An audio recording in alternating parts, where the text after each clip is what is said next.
The Jake Asman Show will begin shortly. Thanks to all these great Patreon members who help support the show. Get your super chats ready. Jake will be here in just a moment. If you love the New York Jets, this is the place to be.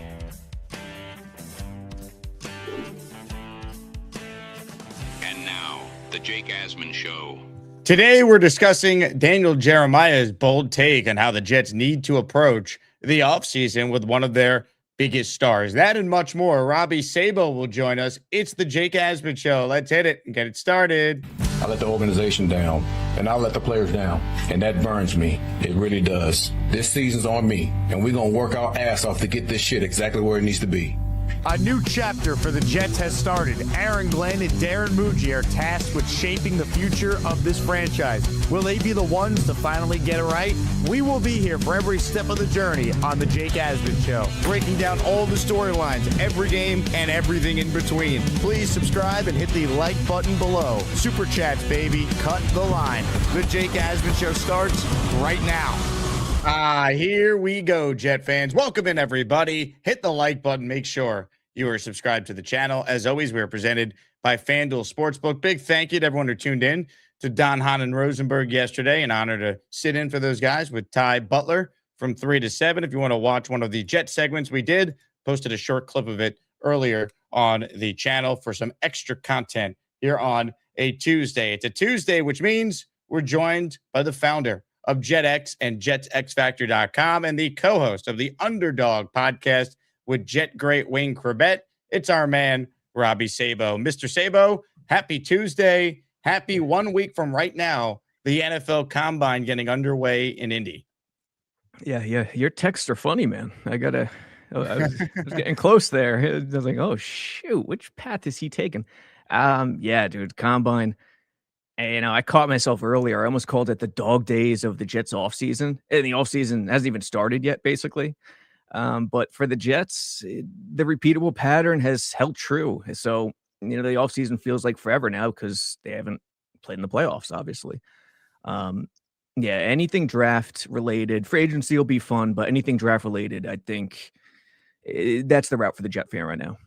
It always provides hope of the draft, even if you're a bad team, bad franchise. We've just seen it in NFL history. One great draft, one great player can change a lot, even if you have a lot of questions about the current administration that's in place. The big thing, of course, is going to be their approach in free agency and their approach specifically with some of their own internal free agents, like running back Breece Hall, who had his first career 1,000-yard season. So, Robby, I want you to listen to some interesting comments here from NFL Network Analyst, draft aficionado, Daniel Jeremiah on his podcast. This was DJ discussing the Jets offseason and specifically talking about the approach he thinks they should take with Breece.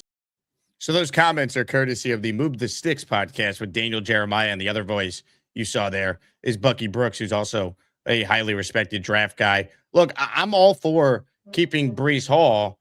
I just wonder if there's a lot going on there internally. Does Breece want to be a Jet?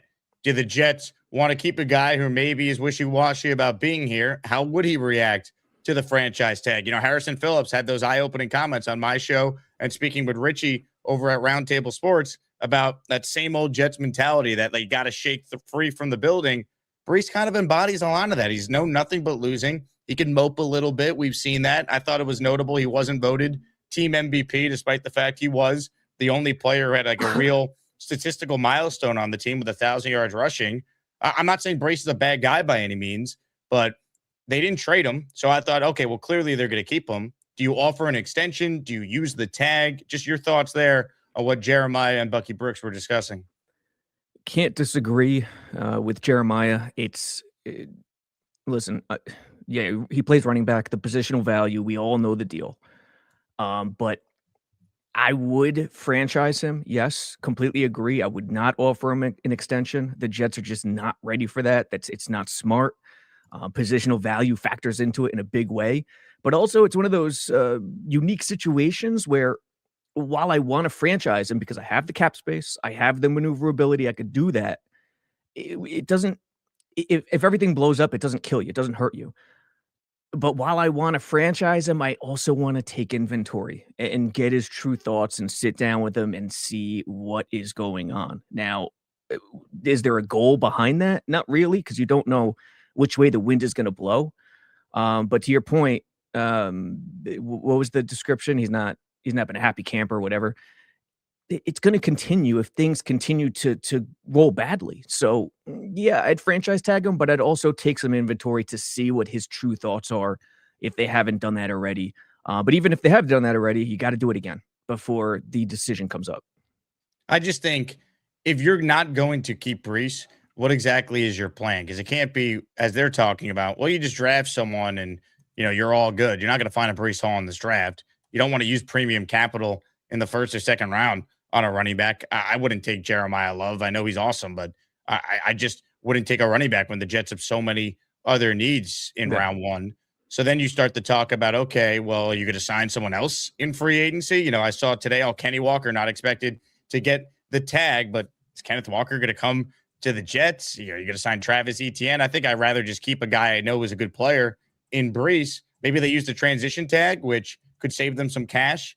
You put the transition tag on Breece, and then all of a sudden you pay him $11.72 million instead of $14.53 million if they use the normal franchise tag, and that gives you the right to match any contract Breece would get. It's going to be fascinating to see how they handle this, because I'm sure Breece wants an extension if he's here. He's not going to want to play on the tag. Most players don't, but that might be the best course of action for the Jets.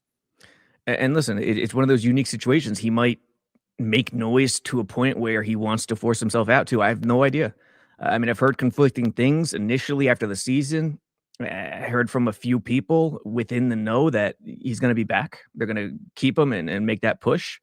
I've heard other things too. So I think having the honest conversation with him is a big part of it. Now, again, there's no goal behind it. I don't know what they should do based off of that, but where they are in terms of where they are and rebuilding and trying to get this thing turned around, I think that's a major part. You just don't want disgruntled guys. That's a huge thing that's to a detriment to a team. I agree. Comments, questions, super chats, cut the line. The great Robby Sabo is with us here as we're talking about Breece Hall. I mean, look, I think the Jets have not used Breece to his full potential these last couple of years. I still believe that. I mean, I know some are saying, just maybe this is who he is, but does anyone doubt that if he went to the Chiefs or he went to the Rams or he went to one of these teams that understands offense the way a modern offense is supposed to be run, Breece Hall wouldn't be one of the more prolific players in the league? Like, do people really think that? Like, the Jets coaching has been so bad and they've been trailing in so many of these games. I don't think we've ever really seen Breece over the course of a full year be utilized to the best of his ability. Yeah, Mike LaFleur used him the best. Now, to be fair, and he used him in the passing game a lot. Remember the wheel route at MetLife? I forgot who the team was. Maybe Miami. I was at that game. Was it Miami? Point for me. I just tossed one out there. They put 47 points that day on the board, and Zach barely threw. He just checked it down to Breece for one of those big plays. Yeah, and I remember breaking down that wheel route. Actually, they were working off the linebackers. Miami's linebackers were just getting lost in coverage. They weren't. They were floating in space and not keying in on the reads. But yeah, LaFleur used him great, but at the same time, it could be both. The Jets haven't used him well, but also did he, and how much of a step did he lose after that injury? I think it's safe to say he lost something. You don't come back 100% every time. So I think both are at play. And, they have depth. Braylon Allen coming off an injury. It's tough to trust him. You like Isaiah Davis, but, RB1, neither guy is that. Breece is that. But to what level do you rank him in terms of RB1 at the NFL level? That's another factor. It's tough to rank him too, because you don't know what his potential truly is. So the disgruntled nature of everything, take the inventory and see what's possible there. That's where I would start. I would keep him on the tag, and if someone wants to trade for him, you can at least have the conversation. Zero long-term extensions. That is out of the question. But tag, yes, that would be my goal too. And if he doesn't like it, tough. I mean, it's in the CBA. Again, You're going to be paid well. And I think I wouldn't even use the transition tag. I would just use the normal franchise tag, because I don't want to lose Breece Hall for nothing. And I don't know if I want to commit long-term. So look, the Jets have so much cap space. does it really matter in the grand scheme of things between paying the guy $14.53 million versus paying him $11.72 million? Like, No, does the for 1 year, no. Like, for 1 year, does the $3 million really matter? Is it worth potentially losing Breece for nothing when you didn't trade him at the deadline? When you didn't trade him at the deadline, there was reportedly a 4th-round pick on the table from the Chiefs, and the Jets said we want a 3rd or no deal, and Kansas City said no. When you didn't trade him, that led us to believe, well, logically, you're going to keep him. So now that we're here, if they just let him walk for nothing to get a comp pick that's maybe a 5th or a 6th, not this year, but the following year, and who knows if Glenn is even here to see the benefits of that pick, just to then spend money potentially on another running back, I just think that's poor roster management by Muji here. Once you didn't trade him, you got to keep him. And I understand the appeal of the transition tag. Oh, you can match whatever offer, but what if you just don't want to extend them altogether? Let him play on the tag. He'll get more money that way. And you know that you're going to keep him. Or if a team makes you a great offer, when you tag a player, you still could trade him on the tag. It would buy you more time to talk with other teams. And maybe another team would offer you a 3rd-round pick, and that would get it done. But I think just letting him walk, you can't do that. So you almost have to tag him just to give yourself more time to either figure out his value on the open market in a trade, or you just keep him for a year because he's a good player. And the Jets lack good players overall on the roster, and this guy can help you win games. This is the picture-perfect situation where the franchise tag makes all the sense in the world. And the X factor is the Jet X factor. The Jet X factor is the cap space. If the cap space weren't like this, then yeah.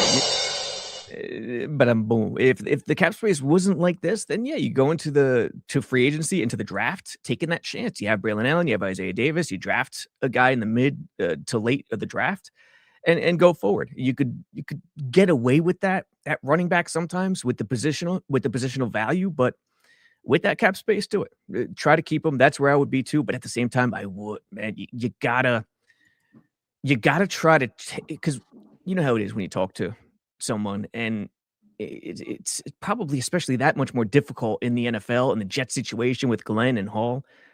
You got to sit him down multiple times to try to break through that wall, to try to get his true feelings. I mean, you see his social media posts. He's smart about it. He doesn't ever tip his hand fully, but you can tell he's pining for more, which a lot of players do, but he makes it known. And that's the difference. So you got to try to tear down that wall and try to get him to truly let you know what he wants to do. But is that Breece? Not really. Breece will say the right things in most of the cases. So can Glenn do that? And that was one of the positives with Glenn. He enjoyed confrontation. He reveled in it, yet I haven't seen it come to fruition yet. And that's why I keep coming back to take inventory on Breece, because if Glenn is worth his, if his weight at head coach, this is one of those situations where it'll show up positively. Comments, questions, super chats, cut the line. Should the Jets retain Breece? Do you want him extended, Jet fans? Should they use one of the tags on him? Let me know in the live chat if you're watching live, or to most of you not watching live, let me know in the comment section down below. Reminder, if you missed the show live, it's always available as a podcast on either Spotify or Apple. January was our most listened to month ever since we started making the podcast available to everyone in audio form. That was right before the season started, essentially. So big thank you to everyone who listens via Apple or Spotify. I also want to update some people. Some of you know if you're in the Discord, but one of our own, the great Artie of Peg and Artie lore, Robbie, he suffered a mild heart attack last night. I found out, reached out to Artie. I have positive news. He's doing okay, expected to make a full recovery. They're doing some testing today, but want to send well wishes to Artie, of course, Artie Kaiser, Peg and Artie been calling the show for a long time. They came to our meetup in Tampa. They were rocking the Beastbreaker shirts, which was epic. So just want to send my well wishes and a speedy recovery to both, of course, to Artie, obviously, but a Peg who's taking good care of him. And I see, as I'm saying this, a super chat came in, our first of the show, from Peg, who says, Jake, guess word got to you about Artie. He's doing well. Running test around noon. I'll have an update for tonight's show. So everyone in the chat, I know everyone on our Discord already wished Artie well, but we're thinking about you, Peg and Artie wishing you a full recovery. We learned yesterday that Artie looks a lot like I was going to see, what does he look like? Because if he was in Tampa, I might have met him. And by the way, that's the perfect last name for a guy named Artie in this area. Kaiser? Is that what you said? Artie Kaiser, yeah. Oh, dude. It looks like a skinny Brian Costello. That's how I would describe him. Well, Skinnier. the picture I had in my head was more of the Artie Lang stature, but that works. Yeah. Well, shout out to you, Artie. Glad everything is going Best to be wishes, Artie. Best okay. wishes. Ralphie with a super chat. If the Jets want Breece, can Reich show him tape of how Jonathan Taylor played under his system? Sure. They could do that. And listen, here's the other positive. Breece knows the O-line is ready to roll. So look at Reich's system. See, Reich to me is a really balanced OC. He runs it in Indy. There were polar opposites. There were some years where their passing was much better than the running. Some years where the running was much better than the passing. Jonathan Taylor had that one monster year under Reich. So, yeah, I mean, it could work with Breece, but you just have to have quarterback production. And, I'm always on the show arguing it's not all about the quarterback because everyone tries to just boil it down to quarterback. No, it's not all about the quarterback. If it was, then Darnold would have worked for the Jets and they would have won a Super Bowl. I'm not saying Darnold's a superstar, but you get my point. Rodgers played well enough 2 years ago, and they still won 5 games. But you still have to have production. It can't be this bad. That's the issue. That's the nuance here. And they made moves last year to downgrade at the position in a unhealthy way that doesn't help the development of anyone on the roster, which makes no sense. Comments, questions, super chats. Our guy Robby Sabo is with us. Let me share the details of our giveaway on the show today. Garrett Wilson autographed, authenticated helmet. Gift a membership for your chance to win it. You'll be entered in the raffle for this show and our show this afternoon. Your chance to win, of course, the Garrett helmet. Give you 2 shows to enter for those of you who can't make the first one. And when you enter for the Garrett helmet, you're entered in our Jet autograph quarterback raffle this week. Namath signed jersey, Kenny O signed jersey, Testaverde signed jersey, and a Chad Pennington signed helmet. Those are the top prizes. We got 4 prizes this week, so we're stepping it up. So if you're watching live, gift a membership or do what Peg and Artie already did. Send in a $10 super chat, and you'll get 2 raffle tickets with your name on it. Shout out to Mark One Aviation, who this morning became a channel member. So, Mark, you're in the raffle for 1. Thanks for supporting the show. All right, this was a great comment here from Leon. I wanted to bring to your attention, Robbie. He says, I've been checking out a lot of Sabo content. Great stuff as usual. Would love a breakdown of how Reich is going to blend Ben Johnson concepts with the hire of Seth Ryan. Well, I mean, I don't know. It's like, who's to say he's going to blend Ben Johnson concepts, number 1? And what are those concepts, number 2? Well, he retained the O-line coach as well. Does that mean anything to you? Because that's another Ben Johnson assistant that's on the staff, yes. Steve Hyden. Yep.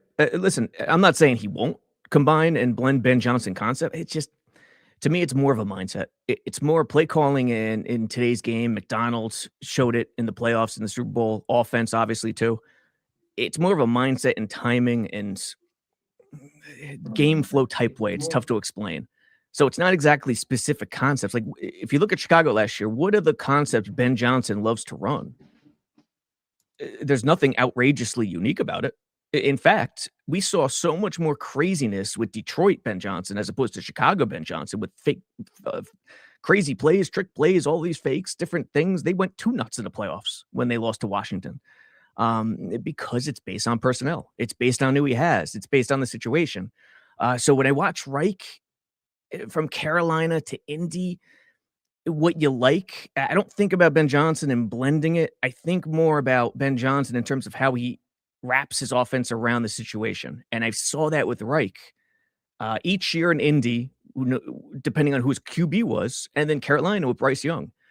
Coming out in pistol in week 1 in Carolina, it suited Bryce Young, and Bryce Young didn't have a good rookie season, but what have you.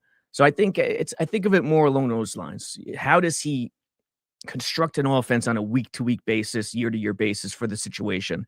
And you see the attempt. You see him try to do that.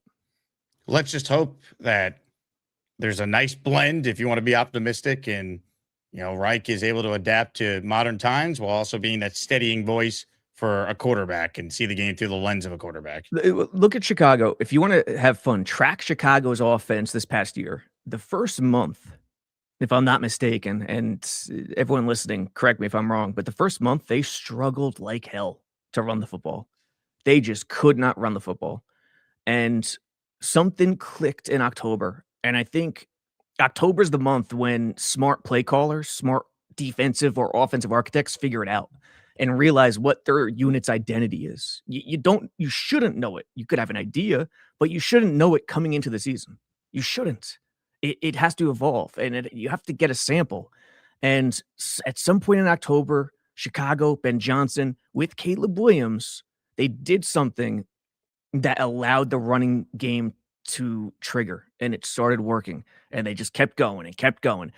Getting Kyle Monangai in there helped, but it wasn't just Monangai. It was something they did, and I don't know what it was specifically, but they figured it out. And if Reich is going to do the right thing here, expect sort of the same thing in September, and in October they find out who they are. You know, Ben Johnson played quarterback at North Carolina.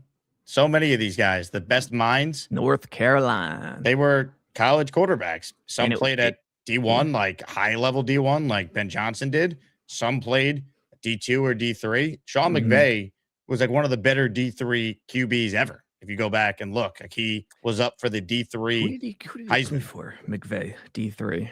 I'm pretty sure I'm thinking of McVay. Well, Sirianni, Mount Union legend. Yep. D3, which, you know, that's pretty cool. Right down my alley. I'm thinking of a different coach. McVay played at Miami University in Ohio.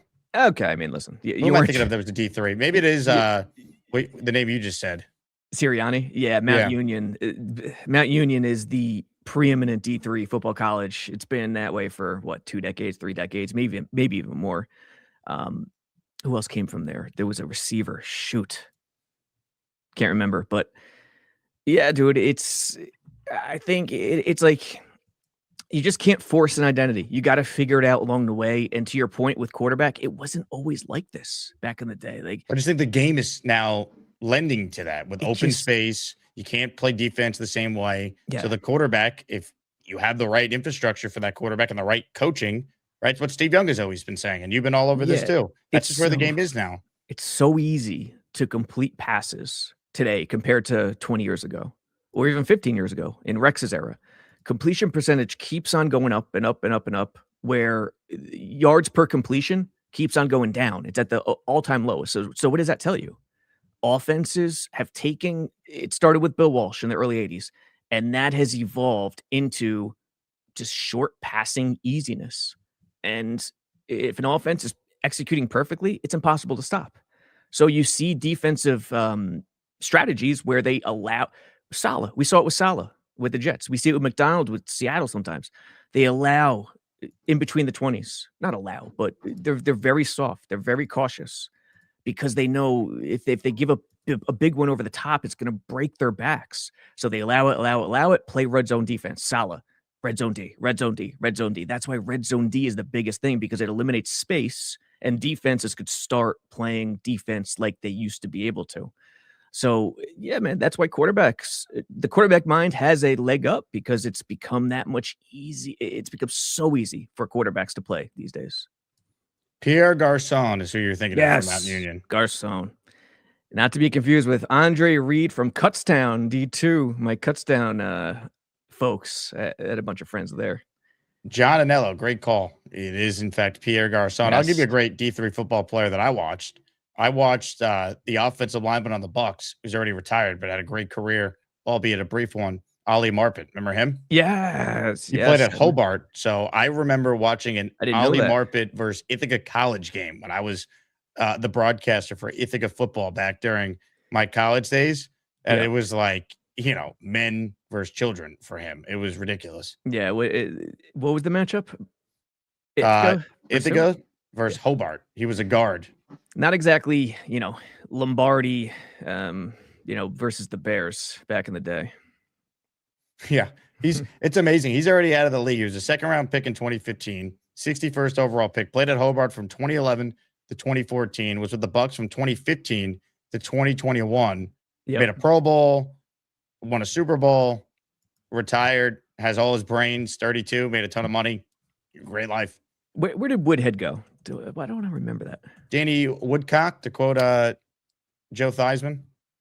Joe Theismann called him Woodcock? Oh, yeah. Dude. ESPN back in the day. Where the hell did he go to Appalachian State? Why do I remember that? I Oddly? can't remember. No, he went to Chadron State. Yes, Chadron. Is that how it's pronounced? The Chadron State Eagles? I'll go with it. I have no D2. idea. Yeah, D2. Yeah, you had to love Woodhead, especially in Hard Knocks when he hadn't done much yet, and he was getting that preseason action. That was pretty good stuff. Just to cut him eventually and let him go to New England.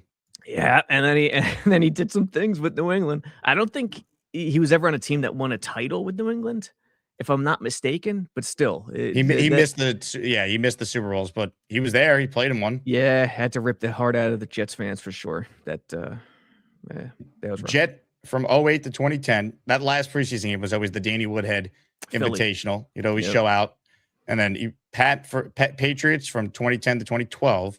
Chargers 2013 to 2016, played with the Ravens in 2017, and he hasn't played since. And the Pats won their first Super Bowl, I think, 2014 after the second three. Yeah.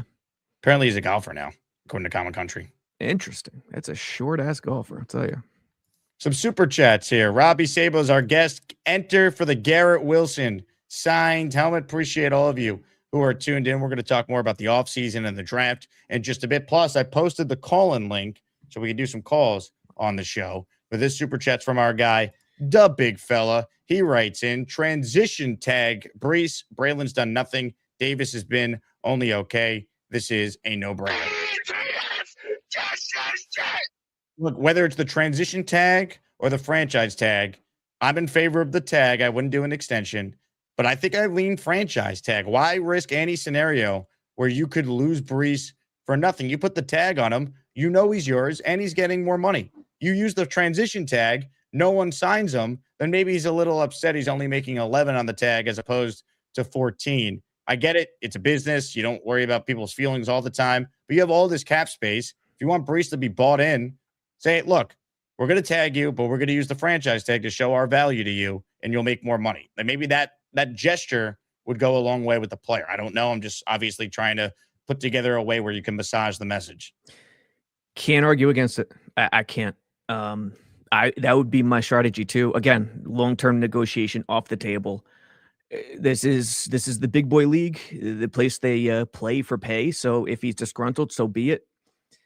But still, Glenn, bring out the bag, get your A game out, see what you could do in terms of a one-on-one relationship with this guy and see what's possible. Now, at the same time, I wouldn't overrate Hall either. I know the Jets haven't used him properly, but the price for the running back tag isn't crazy. It's all about the cap space. They have the cap space to do it. So I agree. Common Country, who's known to put down a lot of spinach and artichoke dip at Hillstone. He writes in, after Love, the 2026 draft class isn't strong at RB, which makes it more important for the Jets to retain Breece Hall. Yeah. Valid point. It is. At first, I scoffed at it, but it's a valid point. At the same time, it's not hard to grab a third running back somewhere in the draft of free agency, but valid point. Again, you could draft a running back every year. Joe Douglas believed in that philosophy, but there's levels to it. You can't do it early when you have this many needs. No, and it's one of those positions that now I think it's becoming less so, but it's really dependent upon other things working properly.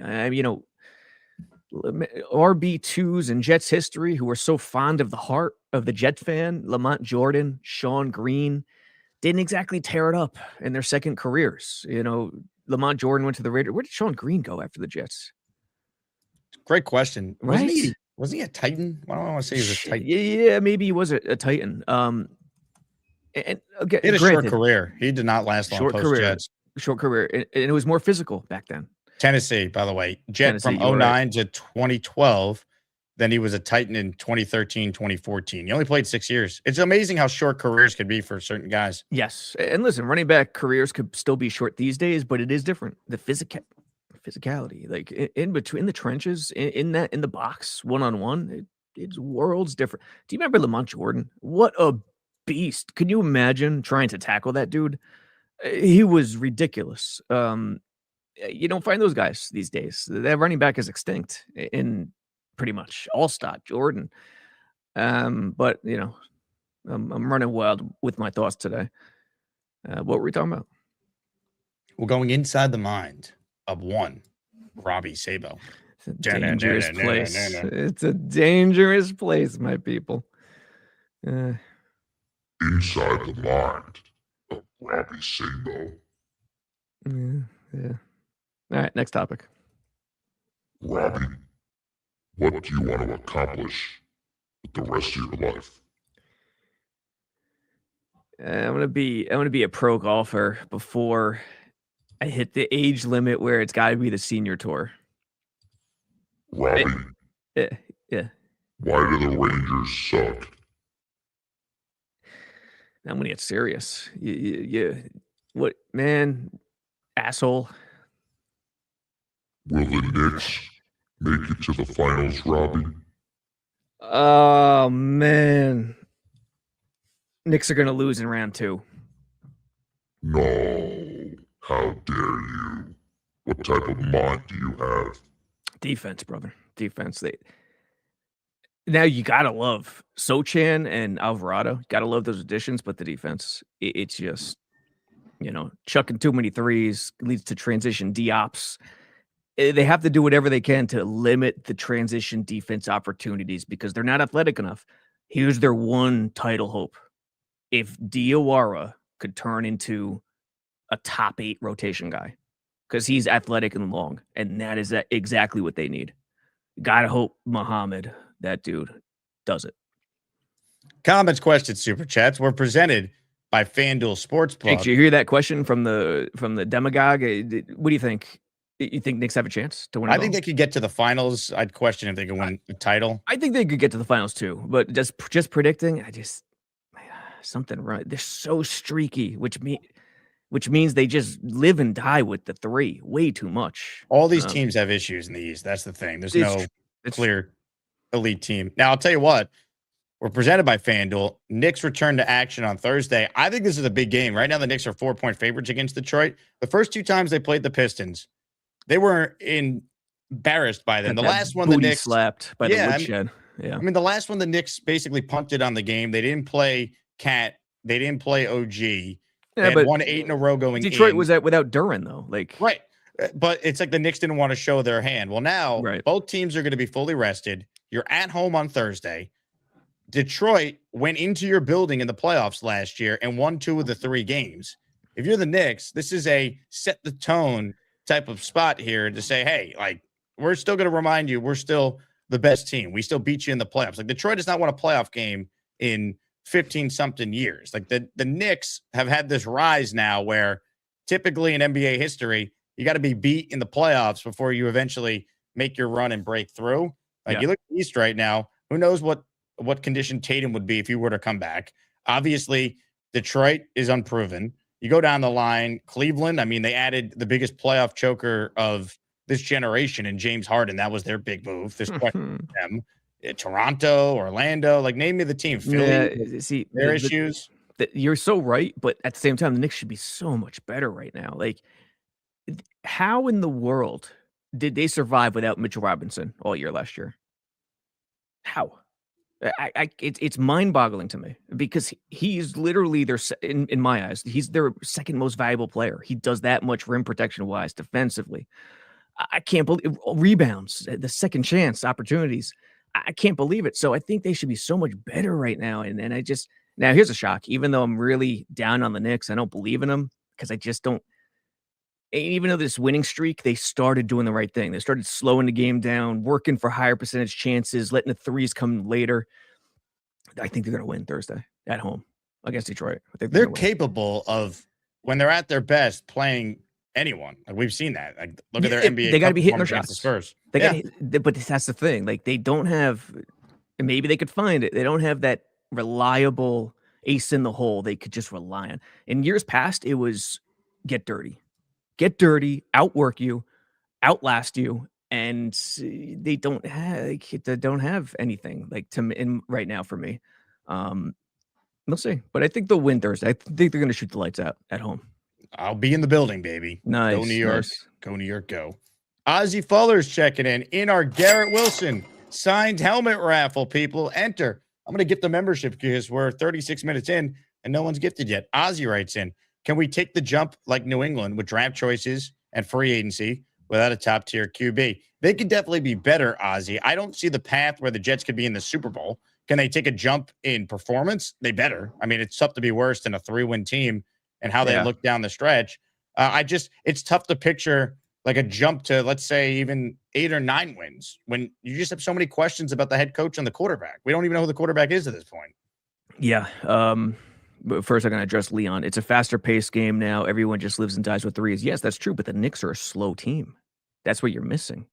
Cat's slow. Brunson's not fast at point guard. He's quick in short spaces. He's crafty, but they're a slow team. What is their kryptonite? Athletic teams that run them out of the building. That you can't play fast when you have a slow team. DRR is the key. New England turning it around like that, very unlikely. You got to have the coaching. Ken Glenn, did he take stock of himself and flip that switch? Is it possible even? I don't know. You like the Reich hire. You like the idea. I don't think it's a home run, but I think it's better than what fans thought at initially, based on what was available for a bad team and a head coach on the hot seat. And I think Glenn calling the plays defensively is going to be a blessing in disguise, getting him in the game. Like, of course he was invested as a head coach, but when you're invested to that level, it's a different story. And him and Reich have to be on the same page. It can't be head coach offense, head coach defense. They have to be working together with Glenn, obviously, as the head man. Well, the big thing with Glenn having a role on the defense where he's the play caller, the only thing I'm worried about, how does that impact his clock management and in-game decisions? Because he was bad at it and he didn't have that responsibility. It's fair. I don't know. It may impact for sure. Like, you don't get a grace period anymore. You don't get it's year one, rookie mistakes. Like, no, man, like you got to have everything buttoned up and have a clean operation because, again, there were a lot of issues we saw from this head coach. But the Denver game was the worst coached game I've ever seen from a in-game coach having control over the outcome. So it was awful.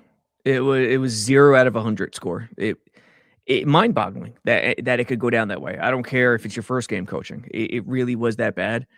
And to your point, too, being in the trenches, calling plays, when you're the head coach making those game management decisions, it has to be for the entire team game flow, not for the entire team game flow with a smidge of bias towards your defense. And he's got to be careful to avoid that. Rex was a guy, for all the great he did, he just had that bias towards the defense that hurt him in certain situations. Comments, questions, super chats, cut the line. Appreciate everyone who's tuned in. Hit the like button. We got 94 likes, but over 360 people watching on YouTube alone. The great Mike D's nuts in the house. He says not re-signing Breece is making a problem for the sake of making a problem. He hasn't lost a burst. I agree with that. Kevin writes in, it'd be serious mismanagement if the Jets go running back in the first round. They have to go defense. I think they could go offense, Kevin. I just think the board will shake out where 2 is a defensive player, and there's a strong chance 16 is a defensive player. But I would love a receiver at 16 if you can get one of the quote-unquote top 3 to be there at number 16.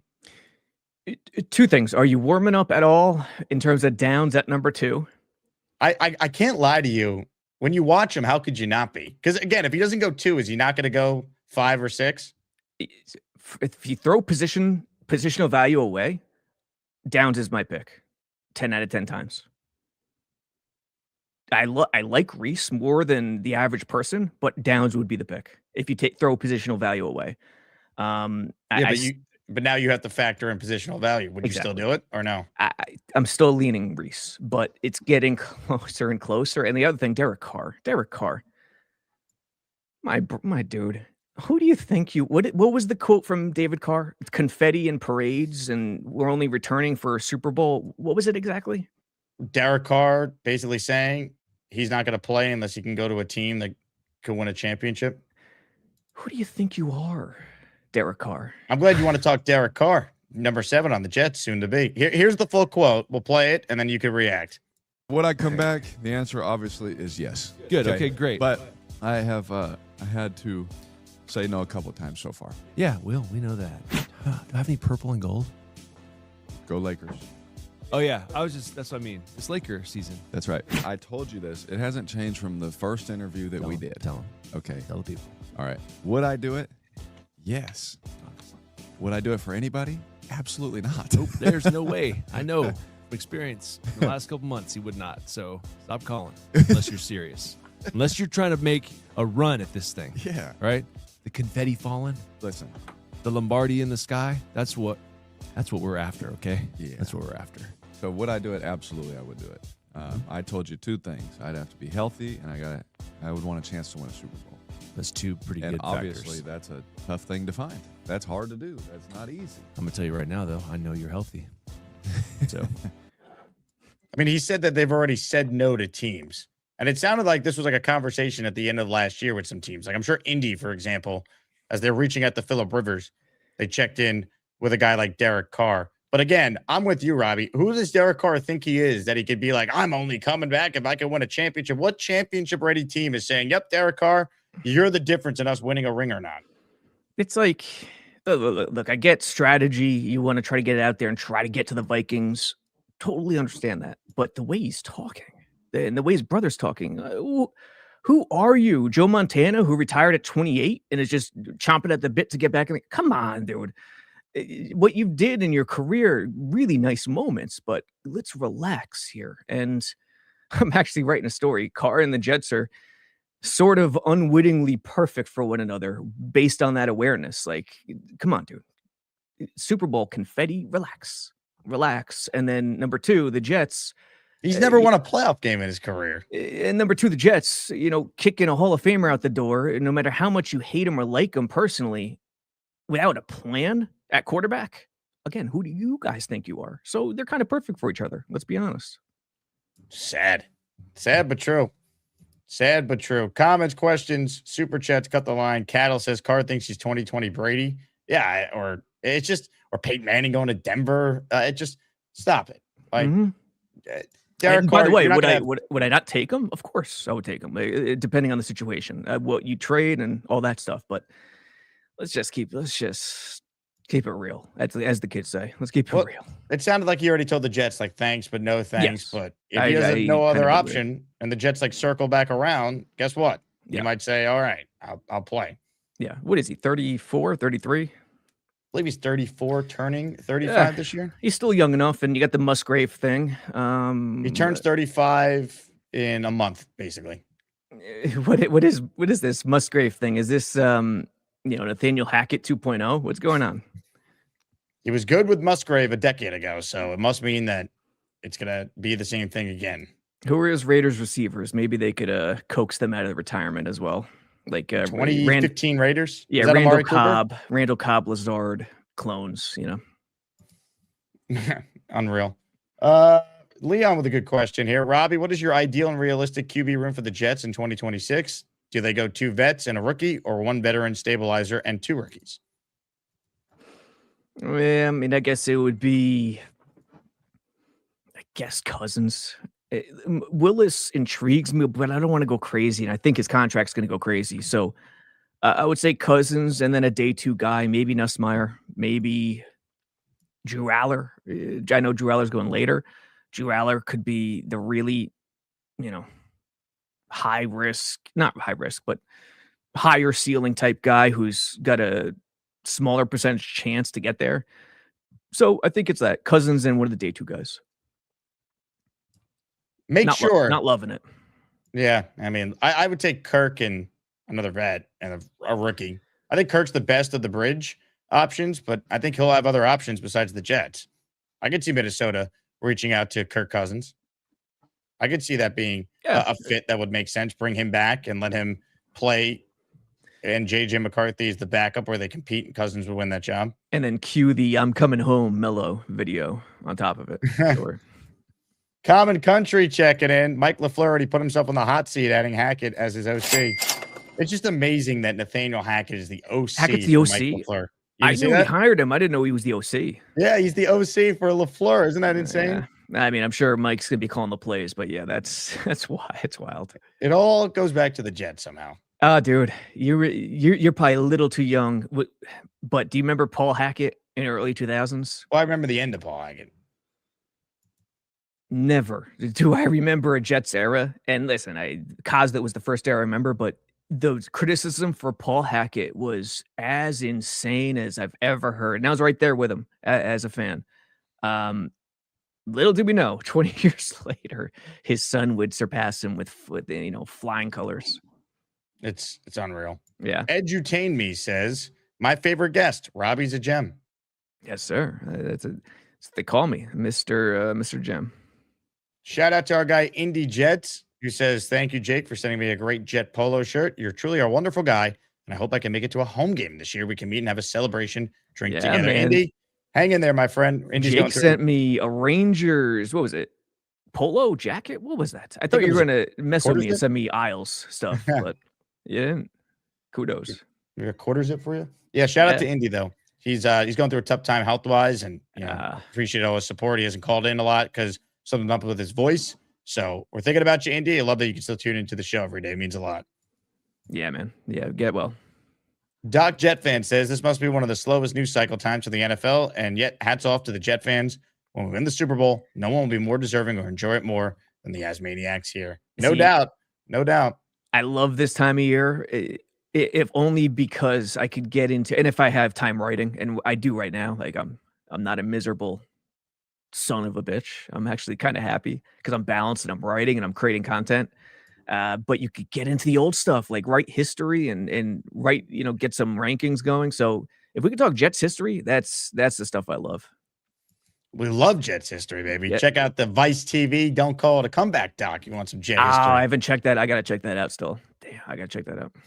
I'll tell you what, Doc Jet fan, there's no fan base that deserves a championship more than the New York Jet fan base and the Asmaniacs. Or home stadium, that too. That'd be nice. Yeah, that's like a greedy. Yeah. Article I did the other day was what was it? Remembering the Jets on grass. Remember Giant Stadium, Meadowlands, I'm sorry. The Meadowlands with the 3 seasons when they played on grass, 2000, 2001, 2000. It was a muddy mess.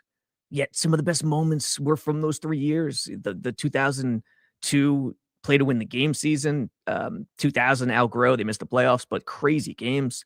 Green Lantern in Tampa. So I miss the Jets on grass in a lot of ways. Doc, I'll tell you what, it might be a little slow this week. Only a couple rumors emerging, but next week at the Combine, Glenn will speak for the first time this offseason. Muji will speak. There's a lot to cover with both those guys. And obviously, the rumor mill will be in full force. I felt very confident. I said it on the show. I was like, I'm 99% sure the Jets are going to sign Justin Fields to be their quarterback in free agency when we left Indy last year. So you never know what you're going to hear, but I'm looking forward to getting down there next week. We'll have a lot of great content coming your way. Speaking of content, the big fella with the super chat, Cousins, Hooker, Taylor Green. Let's roll. So Hooker, a veteran, an unproven younger quarterback, friend of the show, Hendon Hooker, and then a rookie in Taylor Green. Big fella's cousin's a Hooker. That's not bad. Yeah, I mean that room's not Hooker. Malik Willis is going to be the X factor. Like, what kind of contract is he going to get? Fields $30 million guaranteed. That's the key. Like, how far would you go, Jake, for Malik Willis? That's the question. I don't think I want him. I don't trust the Jets to be able to develop him. And I think they'd have to grossly overpay to get him. Why wouldn't he just go to Arizona and run the same offense that his brother, LaFleur ran, would go to his brother's team with Mike now there? Or when the Dolphins want to go after him? Yeah, that connection. Yep. Yeah, I'm with you. Like, I'm iffy on him. I'm not sold on a guy who started 1 full game this year and has started 6 career games to give him that kind of money. Yeah. I get a lot of Scott Mitchell vibes, completely different players. But those who remember Scott Mitchell, played well in backup of Dan Marino in, I think it was 92 or 93, and Detroit signed him to a monster contract that he just could never live up to. I'm not saying Willis can't play well, but I think one of the things with Willis was getting down there with LaFleur in Green Bay and figuring it out, akin to Darnold with Shanahan. And I heard you and Ty talking about it on that snippet you uploaded on ESPN. The contracts can be too much. I'm with you. That's why I'm not talking about Malik, because I don't think it's going to be realistic, to be honest. I'd be wary of giving a guy that kind of money after you just tried this with Fields and then affecting your salary cap a year from now when you might have a brand new coaching staff. Like, how much dead cap do we want for quarterbacks who aren't going to be on the Jets over the next couple of years? Yes. It's crazy. It is insane. 49 for Rodgers and Fields now. It's getting up there. Yeah. Oh, man. Comments, questions, super chats. Appreciate everyone who's tuned in. Get to a couple calls here. But first, a shout out to the listener who got a membership from yours truly. No one had gifted to this point. So we're going to enter TX Trilogy in our Garrett Wilson signed helmet raffle. That's right. Trillo, congratulations. You're in. The Jet fans getting a little crazy. Gift one membership to enter. Things are happening, Robbie. Oh, yeah. Get your heads out of your asses. Come on, baby. It's so good. To your calls. The best laugh I had on here in a while was when Kyle Clifton said someone mistook him for Beastbreaker. That was the best. Ladies and gentlemen, first up today is a man that needs no introduction. He's a man that is revered in the community. It's Mikey Midnight. Hello, I'm Mikey. I'm Bobby's little bro. Have you seen Jake Graves? She's so beautiful. I love my boy Jake, but not in a gay way. I am so happy. I'm not going to touch anything, I promise. Mikey. I don't know how we're going to do Asmaniac Madness with Mikey because every time he's called in the last couple of months, we can't hear him at all. Yeah, I don't know what to do. I just saw Fireman Ed. Now Mikey, his new look is that of a fireman, I feel like. The mustache, Mikey. What's the issue? I don't know why it doesn't. It works when he goes on the Bobby Midnight show.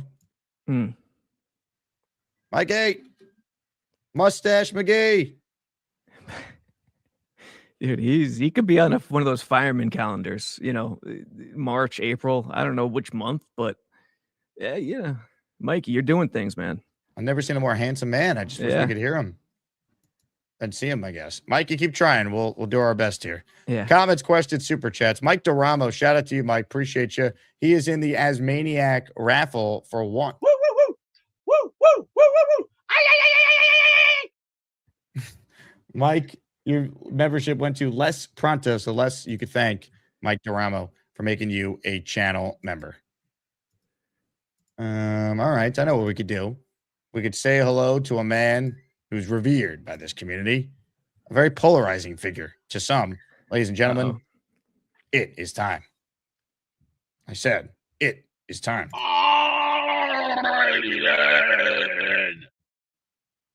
There he is. Beast, what's up? What am I doing? I'm watching Super Brawl 3. I'm watching the NWA World Heavyweight title match. The Great Muta, also known as KG Muto, versus, should I say, Barry Windham from Sweetwater, Texas. How many TVs you got in your room? I got the big 35-inch, the big boy TV, the band TV. You ain't gonna see no little boy's TV. I don't think so. There's a man's TV, a real man's TV. You still got a tube? You still got a CRT TV? What do you got? A JVC 1993 D-Series bad boy that'll kick your ass. See, now you could play Sega. That's right. You could play all the PS2 and beforehand. That's the TV right there. Oh, you bet your biffy. I already added you can add the 4-prong on that, and that bad boy will light up all night long. Woo! Who's talking? Who's talking in the back? I think that those are just your mental thoughts, Beast. Yeah, well, my eardrums are clean today. I already did that, and you see a mustache there? No, you do not. We're going to be just fine. I don't know why everyone's talking about Breece Hall putting a tag on him. No, we're bringing him back. No choice. Braylon Allen is the one that has to go because anybody remember the game in Miami where he did a big, nasty, dropped the ball and went, whoops. Sorry, guys got to go. Bye-bye. You can take Clemens with him. You can take Adams with him. And whoever is on the Salah regime, take them and get them the hell out of here. You can put them all in cargo and send them out. We need fresh meat. We need fresh new faces. But do it plain. Who cares? Put them on plane. Make it easier for everybody. Yeah, they can get the fresh. They can get fresh food. They can have their nice caviar and another. Stringing the cheese. Ladies and gentlemen, a little taste of Beastbreaker, if you will. Yeah, that's a taste, man. The dude said caviar, NWA. Didn't he mention like he was watching 4 different things initially? Like, how's that work? It's a great question. I knew he had a tube TV too. I knew it. Well, I'll tell you what. We covered a lot of ground there. A lot of ground. Let me try this. Mikey Midnight's called back in. We just get to him with no intro? Will that allow him to come on? Mikey.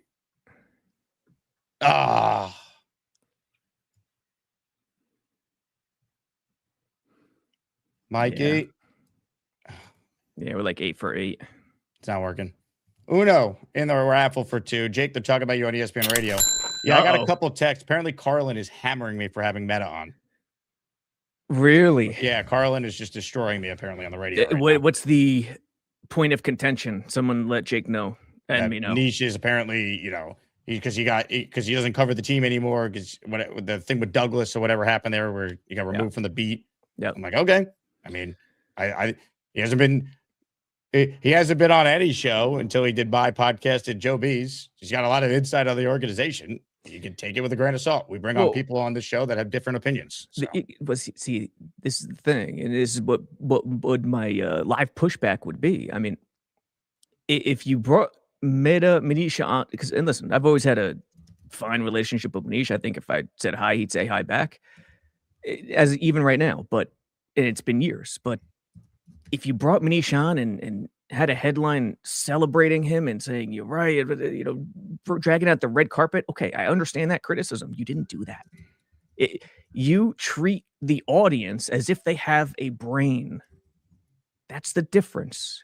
It's not siding with anyone. It's just treating everyone with a brain to let them think for themselves. That's all it is. And I think Carlin, if he's really cammering you, he'd need to know exactly what it was, but that would be my pushback. I'll tell you what, we could try and find it. We could listen to it. We pull it up. Yeah. Listen to this in real time. It's not that, and for the fan who saw the Meta interview and said, oh, I'm in 100% agreement with Meta. He got a raw deal. He didn't do anything wrong, but that's the only way someone could criticize the spot. And that's just not reality. That is not the way, functioning people think. Let's see. You know what you got to do? Yeah. What I'd say is Jake had Manish on and positioned him as a Jets insider. Whoa. And you can hear this? I really have a problem. Yeah. Okay. With this and a couple of fronts. Number one, Jake, first and foremost, is a Jet fan. Yeah. And wants to be, somebody that provides insight too. And I think he provides great insight. But I think when you give a platform to somebody who has so clearly handled himself so poorly over the years around covering an organization that he basically got drummed out of the business. And now we're going to bring him back and put him on. And I get it. You do things for clicks and you do things for attention and likes. And it's the offseason and all that. This is what he's doing right now. If Jake did that, okay. I just don't like the idea. I'm giving them content on their show right now. Carlin's doing the exact thing right now. Like, if we're trying, what I'm saying about Jake is his platform has become big enough and Jake is credible enough that he doesn't need to add his credibility to Manish. Right. There is, guys, the only way I could say it is that, like, this is somebody that really handled himself incredibly poorly not just as a reporter, but as a person. Yeah. Around a lot of people. Yeah. Not just with the Jets. I'm talking about a lot of people. Other reporters really handle themselves incredibly poorly. I don't say this about many people. It's not a good guy. Really not a good guy. And so I did, listen, we can talk to Jake, maybe it'll be off the air or whatever. It just bothered, wouldn't that bother you a little bit that Jake put him on and kind of like I said, now listen, I did not watch it. I don't know what was said. I know that Manish has been critical of the ownership lately. Of course. That's the only thing that he can say he has intel on. Because with the Jets, unfortunately, anytime you've been away from the team a year or two, you don't know nothing. Yeah. Because the whole organization, so many people have changed. This whole thing is turned over. Notice Bart won't rip me because I have a great relationship with Bart. Inside information on Muji. He got no inside information on Glenn. He don't know. It really kind of bothered me that you would put him on there because Jake has built up this following with Jet fans, this good-sized platform. And you're offering that to somebody who does not deserve that. Like, I'm actually disappointed. I'm offering a lot of credit here to Jake to what he has built. Yeah. And like that's beneath you, man. Like you don't need to do that. He was asking about my voice. My voice is fine. It's just you got a cold, man. I got a little cold. That's all. You know what you gotta do? You gotta go take eucalyptus, put it in the shower, smell it all up, put some on your chest, put a little dicks on your chest. I tried one of those. Start swerving that combo. Never tried. You didn't work? Didn't work like the little just the things that dissolve. Yeah, bro. Just go buy some eucalyptus leaves from like Whole Foods and hang it in the shower with a rubber band around, hang it in the shower, let the water hit it. It hit you every day. Listen, I'm going to try to give it a rest as much as I can. And it just started yesterday. I don't know. Is that it for the sig? I've been on air for 13 years. Or 12. No. Well, I'll tell you what. I got some breaking news. I just got a text from Chris, their producer. I would go on at 12:30. Nice. So I'm just going to simply say I wanted Mehta on to shed light on the Jets' ownership issues. And he provided insight on Ira Axelrod, Jaime Elhai. He had multiple conversations with Chris Johnson on the phone when Manish was covering the team then. And I think these things are valuable for Jet fans. Again, I don't agree with Manish's ethics and some of the things that he did when he was on the beat, but he's got knowledge on the organization. Gave him a chance to give his opinion. I gave him a chance to say, is there anything you regret? Or he said there's things out there about him that aren't true. Right. So here's your chance to respond. And again, if anyone who listened to the interview who didn't learn anything, I don't know what to tell you. It wasn't for clicks or anything. I thought it was a fascinating conversation. What's interesting is the feedback has been overwhelmingly positive from it, which I was surprised because I know how polarizing Mehta is. So yes, that's it. That was the goal of it. It wasn't to really get clicks or whatever. That doesn't really move the needle. It was to provide something a little different that's insightful on Jet ownership because all people complain about is Woody. And this was right around the time that the story broke the other day about Woody getting what he wanted with the report cards, having to remain behind closed doors in the NFL. Right. I'll say this, titling it insider irrelevant. It says ex-Jets reporter. It does? Oh, yeah, ex-Jets insider, ex-Jets reporter. Completely irrelevant. Irrelevant and highly subjective, even if it was insider, number one. Number two, platforming the guy, what does that mean? If you start going down that road, who you can and can't bring on, just start mailing diapers to your audience. You treat them like fools. That's number two. You have to treat the audience intellectually responsibly. You can't go down that road. Trying to get attention, clicks. That's exactly what Carlin's doing right now. It's a radio. It stirs something up, get something going back and forth, even within house. There you go. You're going on 12:30. Perfect. Listen, if I'm the Jets, would I be upset about the spot?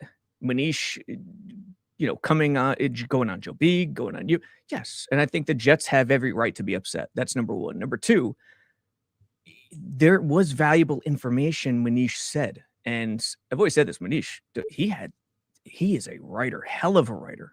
Like that, it was a shame because of everyone he could write I thought the best at anyone who covered the team.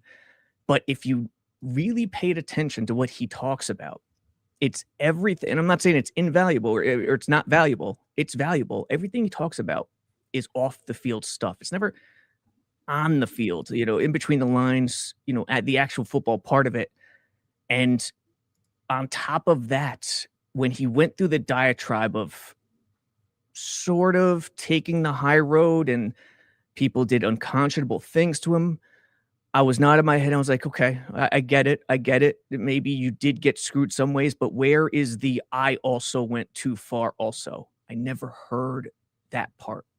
And I thought for the people who really hone in and think about it, I think the light bulb would have went on and you would have had empathy and you would have understood this is a human who made mistakes. Maybe both sides made mistakes, but he got treated poorly. And you'd be more empathetic if you would have just said that. And I never heard that once, that I also went too far and made mistakes. So, Carlin, is that bad to platform someone who never really reveals his inner hand or tips his hand? Or is it just is it better to shut him out? I disagree. I think letting people talk if they want to talk and let the audience judge for themselves is the right move most times.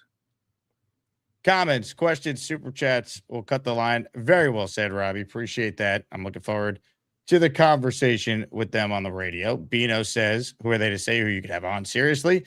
Big fella says, so Carlin didn't listen, is actually promoting the show. Meta was on, LOL. Carlin needs another Snickers. Chris is a good guy. Again, if you didn't hear it, and the one thing I'm annoyed with is the social media caption for the only Meta clip we had said Jets Insider. All the YouTube stuff said X Jets Insider. That matters. But again, the subject matter was talking about Woody and Chris owning the team and the dynamics of their ownership group. So look, he's a part of Jets history. Yeah, Manish knows he could talk about that. No one for the Jets came out and said anything Meta said was untrue when he said he spoke with Chris Johnson on the phone. He's a part of Jets, an integral part of Jets history. Which is still lingering. It's the same ownership group. And Manish, he's a storyteller. If you listen to that spot, if you read his stuff, he's an excellent storyteller. And he pulls the curtain down. He even said this, he pulls the curtain down. And I think he did some really great things, pulling the curtain back on some of the stuff that has happened. I also think he went too far in some areas. And even from his own mouth in terms of storytelling, that Santonio story, it makes you the effort is there. He travels to great lengths and you have to respect that, but let the audience judge for themselves. Let people talk and just treat your audience like they do have a brain. That's all. 100%. Robbie, excellent. Well done. And I appreciate you hopping on as always. You got it. We'll catch you Asmaniacs later. Absolutely. Robby Sabo, JetX. Go read all the articles there. Film breakdowns. Speaking of film breakdowns, second show today, the Joe Blewett will be joining us to do a breakdown on some of the edge options for the New York Jets. Bailey versus Bain are the two players that we're reviewing the tape on. And we haven't had a film breakdown with Mr. Blewett in a while because I've been away. Senior Bowl, Super Bowl week, and Joe was unavailable last week. So this will be a lot of fun today. What I want to do right now is I want to play a short clip from the Vice TV Don't Call It a Comeback doc on the Monday Night Miracle. You can watch the full thing ad-free on Patreon. Here's a short clip, a new clip that hasn't been played on the show. Enjoy, and then we get to your calls to wrap up the show. And time is running out. If there was a chance, which we believe there was, going no huddle was the only way. Time is of the essence. Let's go. From the Miami 30-yard line, Testaverde takes the snap and looks towards the end zone and his rookie wide receiver. So Vinny throws it down the field to Lavernius Coles. The Rook makes a spectacular catch. And here we go. Let's go. Let's go. I don't think any great comeback can happen without the other team making some mistakes or even just some 50-50 balls going your way. And this was the very definition of a 50-50 ball. And the Jets got a break. And at the time, I don't remember thinking, well, here comes this great comeback. It was a huge spark for the team. And Lavernius was that guy. He was that workhorse. He always seemed to come through at the right time, and he had a great catch and great touchdown that really picked us up. The Coles touchdown drive takes only 6 plays and 2 minutes. You got 13 minutes left in the game, and now the fan base is going wild. The defensive chants are through the roof. It's our house. We were coming. We were coming. After forcing the Dolphins into a 3-and-out, Coach Groh keeps the Jets in the hurry-up offense, and in less than 2 minutes, they score another touchdown on a pass to rookie tight end Jermaine Wiggins. Jets are now down 10. But I think just changing it up, going to 2-minute mode, allows our offense to be a little bit more free, it created space, allow them to, the wide receivers to go to work. You hardly ever hear anyone going 2-minute almost for the rest of the game from the third quarter. And so that was great coaching. I'm just going to put it in there. I'm going to make them be responsible for this game. I'm going to make them step up and either have to come in to work tomorrow ashamed of themselves, or they're going to come into work proud of themselves. That's good coaching. And that's what Al Groh did. The Wiggins touchdown was the first time you could start to picture, maybe, just maybe, something's starting to happen here. Patreon.com/Jake Asman Show. Watch the full doc. When you join for the year, by the way, you get 10 raffle tickets, and it's the best way to support the show. You get access to the Discord, your name in the intro.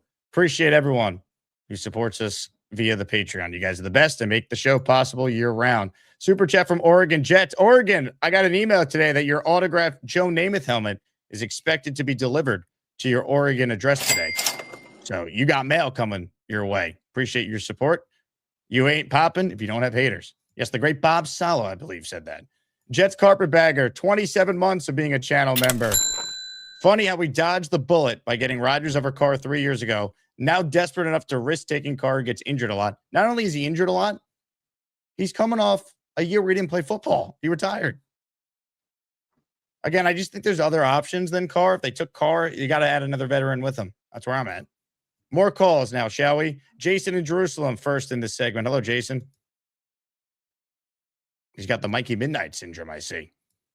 Hold on. I think we got him at the end there. Jason, I'm going to go back to you. Put the camera on. Let's see if we can get this. Hello.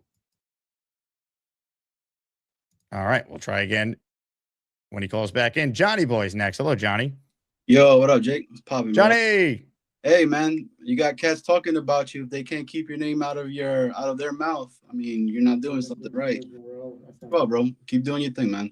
I appreciate you, man. Yeah, I knowing that Chris hadn't really heard it, I think it's pretty easy to discuss some of the takeaways from the interview, why they were relevant, whether Meta is on the beat or not these days, Yeah, 100%, man. So, came on, dude, because I wanted to ask you a couple of stuff. I wanted to try to catch Robbie because I wanted to ask him a couple of questions, but everything that's going on right now is a lot of it's speculation, right? Because we really won't know anything until free agency really starts. I mean, tag day just started today, so we're going to see what's going on.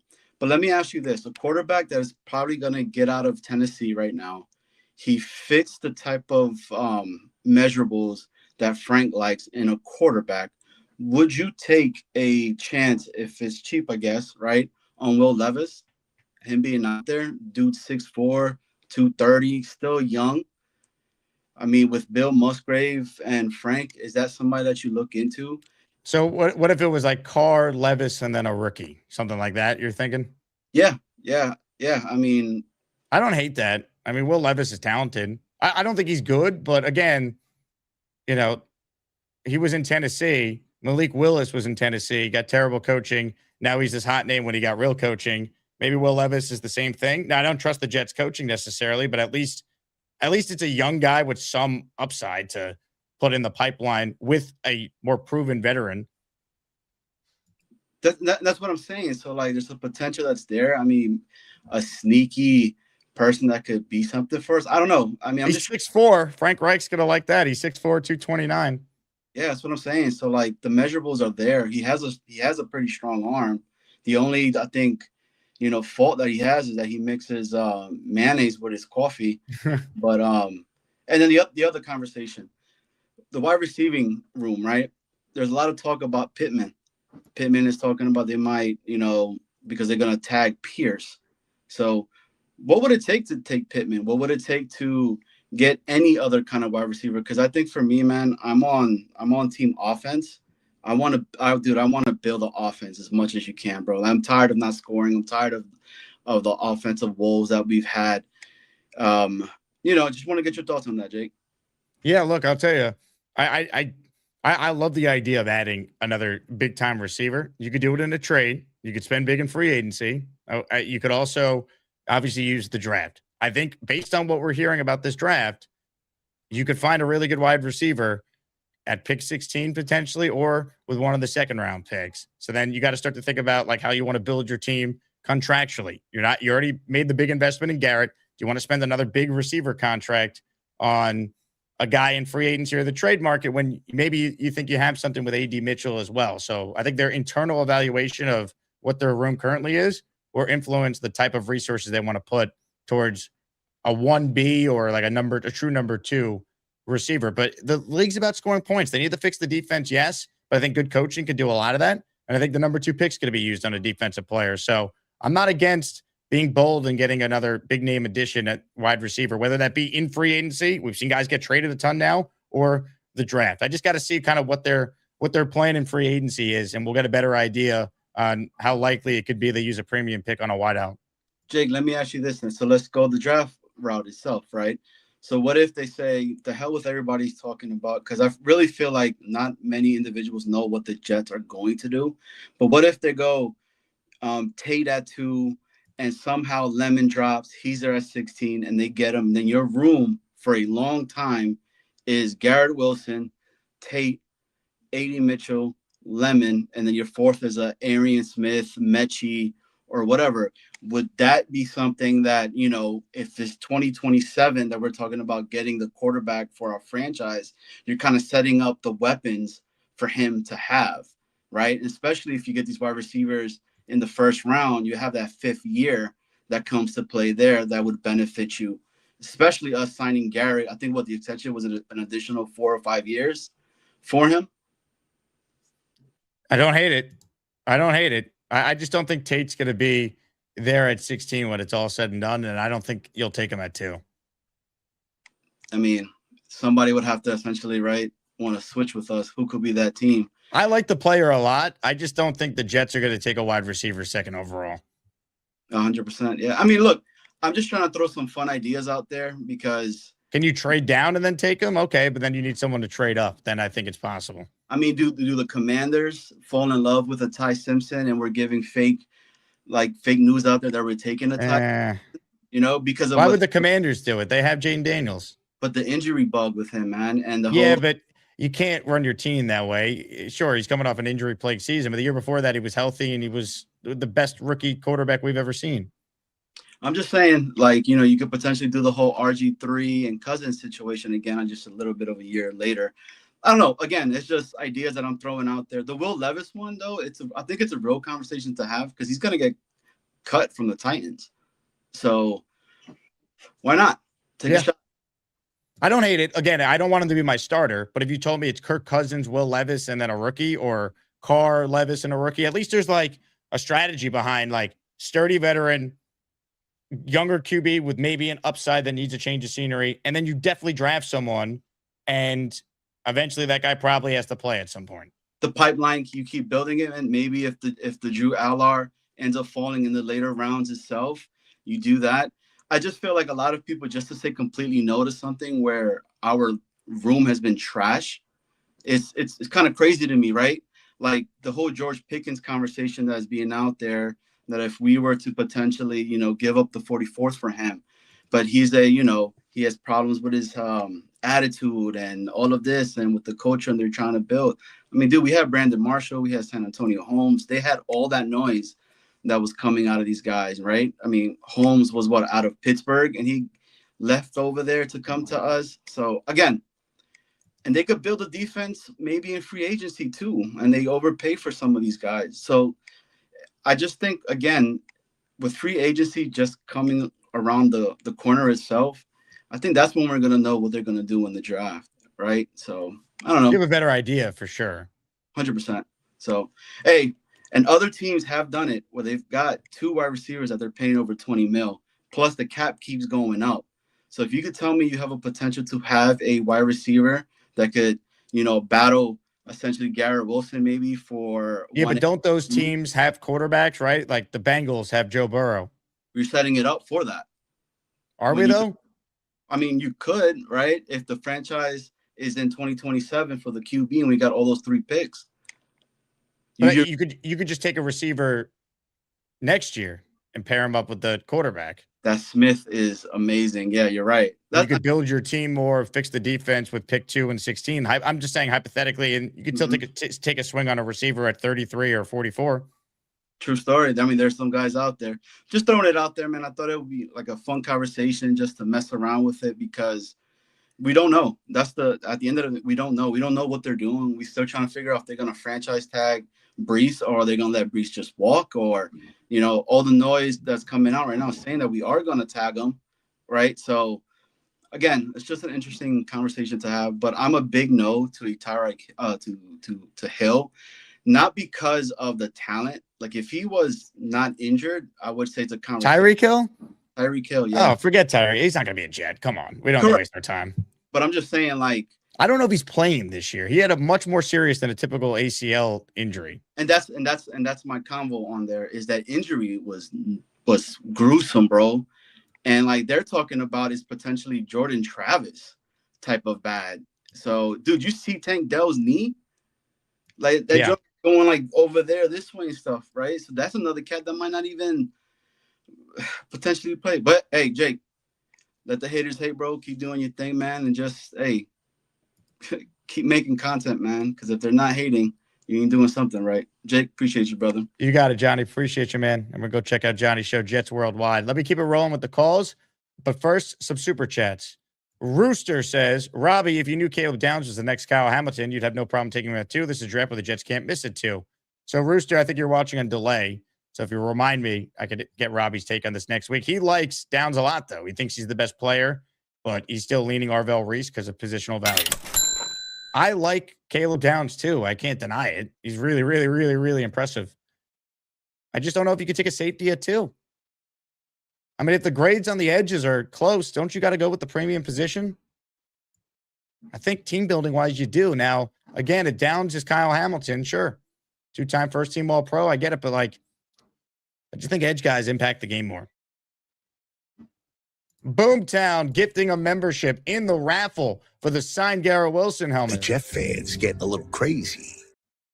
Enter for your chance to win, and then when you enter for the Garrett helmet today on our shows, you get a chance to win the signed Chad helmet, Testaverde jersey, Kenny O jersey, and our grand prize this week, a signed Broadway Joe Namath jersey. More of your calls before we wrap. Appreciate everyone. If you could do me a favor and hit the subscribe button, we are fast approaching 44,000 subs. We have 43,986 total subscribers. It's been hard to do a daily Jet show when the team's been this bad. We've had a lot of stagnant growth, but we're almost at 44K. And it'd be great to hit that number before we embark to the combine next week. Jason in Jerusalem, I see him. Hopefully we hear him. He's next. Hello, Jason. Yeah, sorry, I got a phone call just as you called me on the air. So that's what happened. All good, man. How old were you during the Monday Night Miracle? I was a young whippersnapper. Right, and you talk as if you were watching the game live. Well, were you? I mean, what I remember, I definitely don't remember watching all of it live. I watched it with my dad, and I remember being up late. But what was great about doing the doc is I watched it a couple times, and I've seen it over the years. And then when I was doing the interview with them to lift the curtain, they show us the play they want us to discuss. So we get a refresher of like what's happening, what we're about to discuss. And the way they edit it, they make it sound like we're geniuses. So it's great. I mean, the hardest part about that is that it was the middle of the Subway Series. So that was like the night It was that, an off oh, night in the it was Subway a Series. blowout. Yeah. Al Leiter, if you Right. remember, Al Leiter was at the game. They show him on the TV broadcast. He's on the field. Yeah, in the third quarter, there was a "Let's Go Mets" versus "Let's Go Yankees" chant because there's nothing else going on in the game. Right. Yeah, that I didn't went make to the sleep. doc, I mean, but that was discussed in it. And then also Schwarzenegger on the broadcast, talking about the Jets and Wayne Corbett. No, I think he pronounced it Quebec, Yeah. if I remember correctly. Love, good for you for putting on Manish, but I mean, I still view him as somebody who has no credibility. I mean, he was one of the few people that I remember blocking on Twitter because I just kept on seeing by the end of his reign, he was just putting up BS that, reporting things that just never happened, predicting things that were just totally wrong. And, obviously he has a voice and you can get the perspective, but it's definitely something that you need to have with quite a bit of salt, when you listen to his take on it. I'm not surprised that he liked McCagnon. McCagnon was known to be somebody that the press liked. I mean, I just remember hearing Itzig on Francesa versus Mike McCagnon on Francesa, and you can tell the difference the way Mike was treating them in terms of the questions that he was asking and things like that. I'm not saying Manish didn't have biases or didn't, write certain pieces to benefit certain people, all that. But so you could take certain things he says with a grain of salt. That's all fine. To me, the biggest thing that you could get from a guy like Manish is he's the only one that openly talks about the ownership structure and how flawed it is and the issues the Jets have had going on several regimes. Like that stuff is all true. Ira Axelrod's name was mentioned in the Athletic piece as one of the names that was talking with Saleh after the Denver debacle about sitting down Aaron Rodgers before that Vikings game. Like his name's been referenced. Samini's referenced Axelrod in commentary I've heard before on his podcast. So I think if you're a Jet fan, you learned some stuff. You don't always have to agree with Manish, or you think you could have a bias. That's fine. But I think that type of stuff is informative and people can form their own opinions. I think my audience is smart enough to do that. Right. I mean, I love Todd McShay as well, but when he starts talking about the Jets, I definitely view it, right. very cautiously. So, and not to say that I need to throw everything out that McShay says, but I'm going to take it take a very cautious approach with it. Agreed. But good for you for having him on, and it's nice having Johnny Boy on before me, who was my first ever encounter in the Asmaniac Madness last year. And hopefully I can make it out of the first round if I even make it in. I'll tell you what, I think you're going to make it, Jason. But there is a big committee meeting tonight. So the bracket's coming together. Selection Sunday. It's looking like it's going to be this Sunday, people. So get ready. It's happening. Asmaniac Madness. And, keep it up, Jake. Loving the shows. And good luck. Jet fans getting a little crazy. I gave Jason this big energy. He's like, yeah. All right. Good call, Jason. Tom Roseman in our raffle for one. Let's go. Hit it. Get your heads out of your asses. Yeah. That's us to Muji and Glenn this offseason. Let's go. Give us a chance. All right, a couple calls left, and then I'm going to hop on the radio at 12:30 to defend my ability to interview Manish Mehta. Southern Jet is next. What's up, Rich? Hey, Jake. First of all, there's somebody very famous once said there's no such thing as bad publicity. And so. Well, I think OJ would probably push back on that one, but I think you're right. You know what I mean? I learned a hell of a lot in that interview, a hell of a lot. And so very grateful for that, actually. It made a lot of things come together. Not come together, make sense. Mm-hmm. The thing I want to talk about real quick with you, it's no big deal, but I've come to Neil and I had a call yesterday after our call. You guys didn't speak enough yesterday? We had a call after the call. Reich is and I've been doing some digging, since then. And Reich is a big West Coast guy. That's where his roots are. He runs and this is good. This is one of the things I was going to talk to Robbie. He does, and this is the thing we talked about with Frankie yesterday. I disagreed with Frankie, but everything is still based on the West Coast. It's changed. It's morphed, but Reich actually does run more of a modern West Coast that we're seeing from some of the young innovators. So you're right. He's an older guy, but he's not the worst choice they could have made. But because of that, I'm 100% convinced that there's two quarterbacks they're looking at. One I like a hell of a lot more, but they're looking at, because of is Carson Beck and Drew Willar later rounds. I think they're looking at a fourth round. They might have to go into the third because the way quarterbacks run. But here's the thing: I looked up Willar, and I was looking at the scouting reports. I looked at a bunch of scouting reports, and I asked the reports. I was digging in about who's the best quarterbacks in this year's draft at processing progression reads quickly and reading defenses from a pocket presence in the West Coast. And virtually everything came back to the two guys, Fernando Mendoza and Drew Willar. And is it Allar or Aller, by the way? I think it's Aller, but I don't know. I'm sorry. But the tape this year didn't show that based on people I spoke to. I haven't sat down and watched it, but like his tape this year did not indicate that before the injury. The offensive line crumbled. But here's what they said about, and this is fairly recent. It says, recognized for his ability for a pro-style system. Evaluators note his ability to make complex full-field reads and work through his entire progression to find the open man, and he displays the touch and timing necessary to throw receivers open in the short and intermediate passing game, which is what today's NFL is. Like Robbie just went through the whole thing. It's the short, intermediate, West Coast variant. So I'm not saying he's going to be our franchise quarterback. That's the guy I would make a Jason Dart. I would make a dart throw on Drew Willar. I think he's the guy that best Musgrave and Reich, and he fits today's NFL, and they might get a gem there because he did have that down year. He broke his ankle, I think.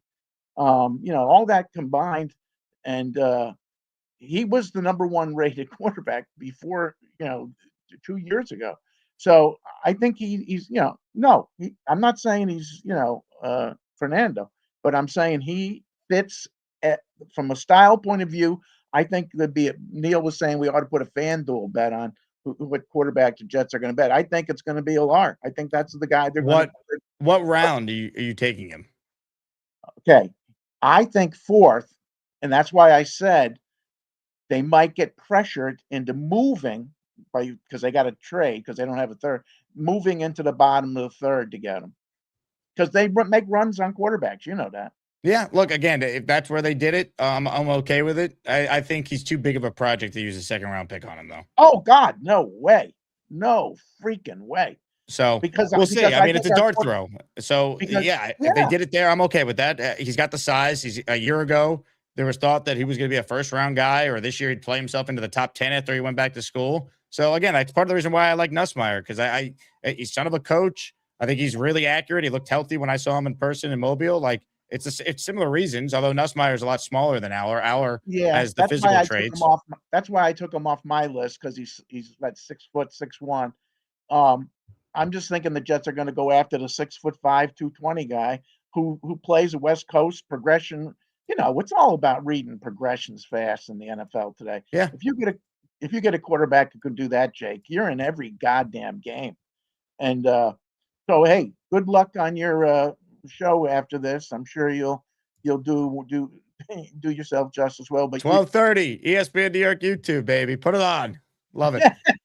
Good luck. Take care, man. I appreciate you, Rich. Thanks for calling in. Hey, how about this gesture from one of the goats in our community? This is why we have the best community, because we all care about one another. Frank P says, Jake, can you put these in for Peg and Artie? Wish him well. For those who missed it, Artie suffered a heart attack last night. Mild one, we're told. He's doing okay. He's getting some tests today. I was messaged with him earlier this morning. I found out late last night. So want to wish, obviously, Artie well in his recovery. But Frank P here with a $50 super chat, purchasing a whole bunch of raffle tickets for Peg and Artie. So, ladies and gentlemen, 10 raffle tickets going to Peg and Artie in our Garrett Wilson helmet raffle that we'll do during our second stream later today. Frank, you're the man, and let's go, baby. Hit the Jet chant.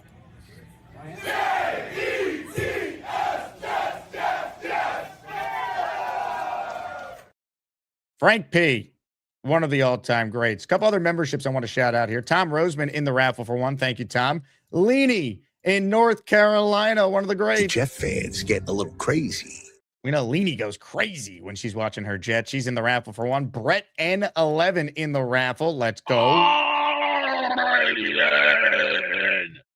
Memberships flying off the shelves. Black Gypsy in the house. He's in the raffle for one. I only had the Charles video handy, Black Gypsy, not the one Gator made of you versus Gary, but that applies. Appreciate everyone who's in our raffle here. It applies for the Wilson helmet and then, of course, the weekly prizes. Let me do one last call, and then I got to get ready to go on the radio at 12:30. Ladies and gentlemen, our final caller on our morning stream here is none other than a man who's very cool. Adam is cool, although kind of basic. He claims he's too cool, though often quite basic. He makes great jet points, looks a little basic.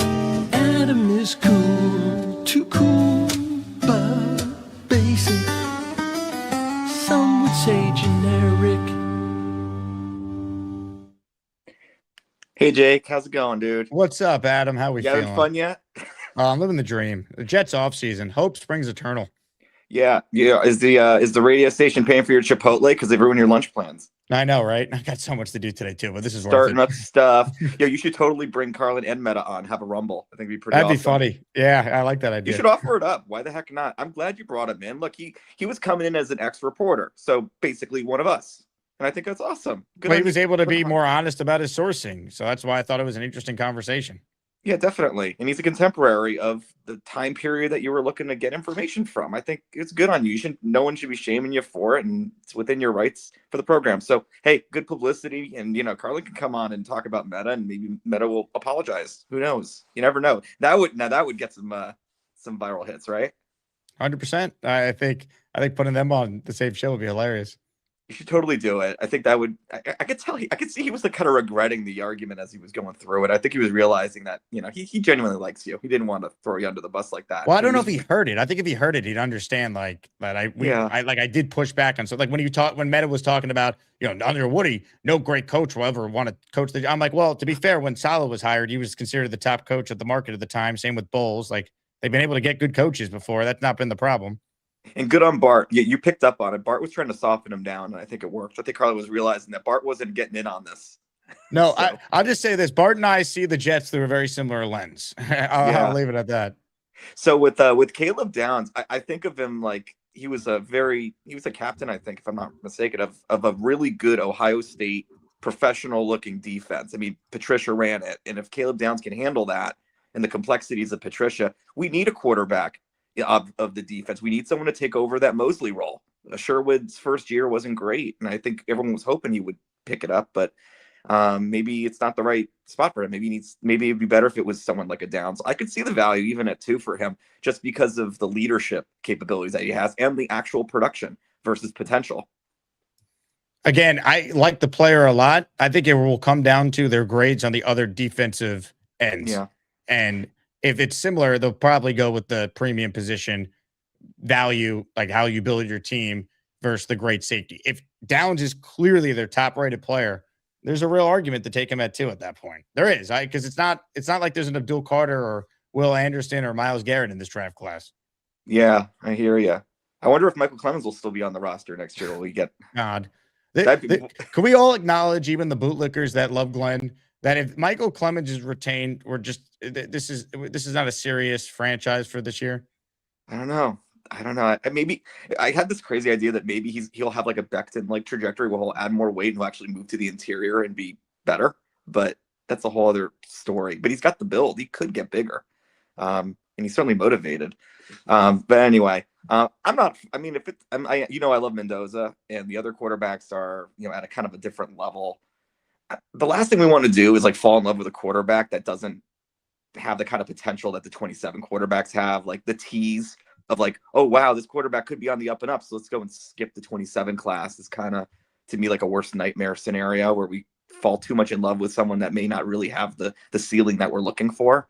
I don't know if you feel that way, but I'm looking for like a gap year quarterback, someone like a prove it year. I mean, I get the Derek Carr thing, like prove it, Garoppolo, prove it, Mariota, prove it. Let's just keep it 1 year, and if he's great, he can certainly either be in the fold as a bridge quarterback, or he can go somewhere else and make a Darnold contract, and we'll get a really good comp pick for it. Well, I mean, if someone got a Darnold contract, they played out of their mind. Yeah, but still, Darnold signed a $100 million deal with the Seahawks last year. Yeah, I know. But I mean, in the end, I wonder what that scored Minnesota with a comp pick. But I know 3 they years, have $100 million. I don't know if they got a comp pick off that. I got to check. Yeah, but and anyway, look, how often is that going to happen? That's the other piece of it, right? It'd be an amazing situation if that happened. So the Jets would then hopefully retain that player, whoever that be, right? If they signed Will Levis hypothetically, and he was like Sam, then you keep him. Yeah, but I mean, in the end, is that going to happen to us? No, probably not. Again, I'm with you in that I don't want to make the huge investment at any of these quarterbacks this year, whether it be in the draft in round 1 or like people are like, pay Willis whatever he wants and get him. I rather go with a Cousins type, bridge for a year, knowing my long-term answer, I believe, is in the 2027 draft with one of my 3 first-round picks. Yeah, I guess I'm closing, but the 16th pick is such a tease pick, which is why, again, like, I'm going in with like no expectations on the season. Like if we do poorly, okay, we're going to get a lot of good choices. If we do really well, cool, we make the playoffs. But like we make the playoffs or we're close to that, we're going to end up with like the 16th pick. So it's a situation where I got a question for you on this. Is there a situation, like, are we going to look at some of the folks that might be projected at the bottom of the first half of the draft after the combine? Because it could be a situation where like all the players we want to get scooped up. That's just the way things go with us sometimes. Yeah, I mean, look, there's going to be different scenarios that are going to be speculated on, or rumors of certain guys. They're going to have a plan for everything.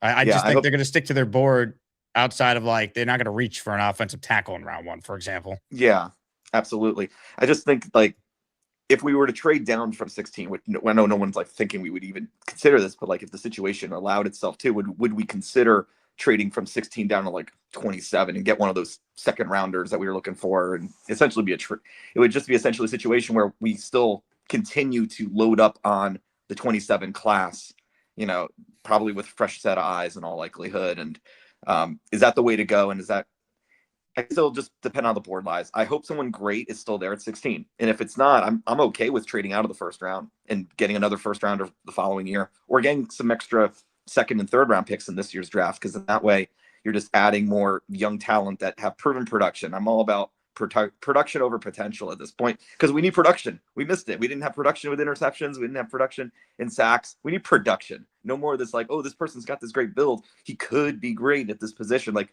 I'm over the potential stuff. Just bring in gamers that are just going to do it. Just don't let go of the rope. Adam, great call. Well said. The one thing I'll say, though, I don't see any team at 16 where the Jets are trading a future 1 for any player that could be there. I'd be shocked. Stunned. I don't think it's that type of draft. You don't have the quarterbacks. You don't have the premium players that typically would cause teams to trade away future 1s. Now, you mentioned about getting a 2 and a 3 for trading at a 16. If a team at the end of round 1 wanted to come up to 16 for a particular player and the Jets could recoup another 2nd and a 3, right? Let's say it's a team like, I don't know, Houston's at 28. There's a player they love, an offensive lineman they need to have. They offer you pick 28, which is their first, and they have pick 38 of round 2 and pick 59 of round 2. They have the Commanders second their own. And let's say they offer you 28, the Commanders 38. I would do that. And then I would have 33, 38, and 44. 3 seconds.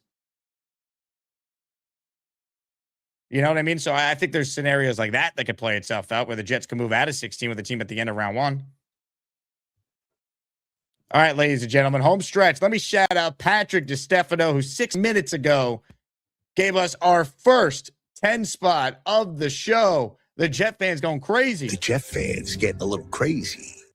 Patrick DiStefano in the Garrett Wilson helmet raffle. He's in for 10. Let's go. Let's go, Jets. Let's go, Jets. Let's go, Jets. Let's go, Jets.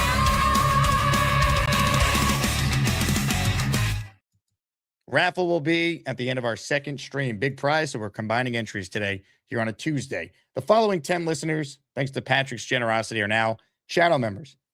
Ed from the H, SSJ3, J Sith, James Jones, Tom G, Chams3981, Johnny Greenballs, what a name, Ken O'Brien, Jets12290, and T Puffy, all receiving a gifted membership from our guy, Patrick DiStefano. Let's go. All right, super chat at the end here from Eli. Did I miss any Asmaniac updates? Asmaniac Madness updates?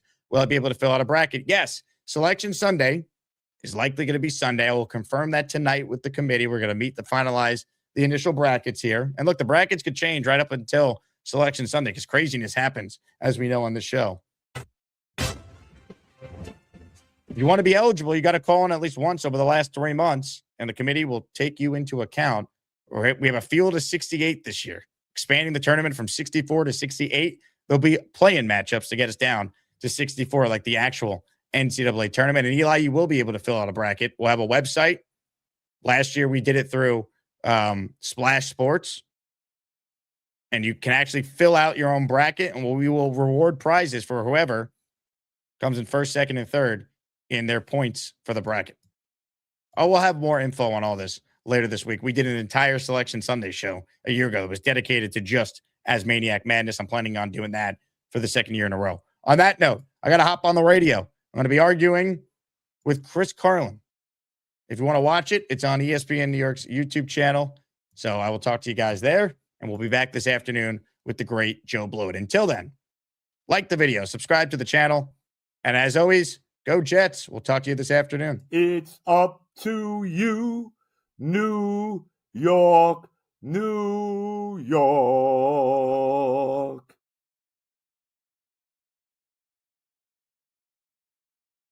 Oh, hi. Jake wants me to ask you to click on the like button. That's right, Lane. And if they don't subscribe to the Jake Asman Show, this team may never win another game. Let's go Jets.